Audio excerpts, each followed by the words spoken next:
Ladies and gents, where have you been? 3 weeks without Formula 1 action. It's been painful. We were left on a high in Silverstone with the Lando Norris win, and we're starting off the second half of the season. We've been busy working on our HaloPSA beta, so if you're looking for quotes and proposals made beautiful and fast, make sure you go and check that out. This is La Source, the first corner.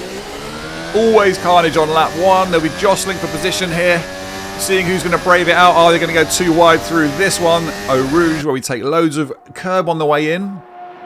Actually, with all the aero available in a Formula 1 car, that's actually fairly easy, unlike in a GT car or something like that.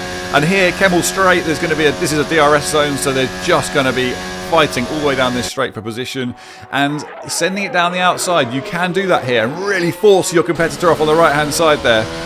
Then it's a case of keeping it nice and neat. This is the Bruxelles downhill corner. This is so tricky, this one, because it's slightly off camber. And you just got to get it set up neatly because you're going to lose loads of time if you don't.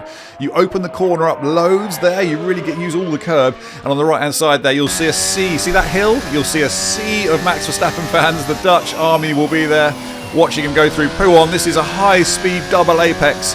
Fantastic corner. Really pushes the limits of a Formula 1 car. Maximum G. You'll see necks hanging out of the cockpit towards the end of the race. Keeping it nice and neat. Before we come down here, we've got to keep this really tidy here because now we've got a long straight. So we've got to keep it in tidy here.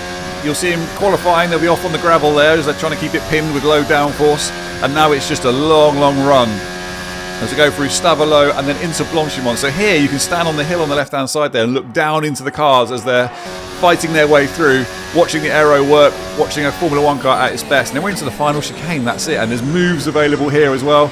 Again, off camber, really throws the car. That is a horrible chicane to navigate, it really is. And that was a lap, can you believe it? The Ardennes Forest, a beautiful place. If you've never been there, I can only recommend visiting. It's going to be a brilliant race. This one, I mean, it's overtaking galore. Aero upgrade packages coming galore. It's going to be a brilliant race. I'm excited. Enjoy it. We'll see you next time.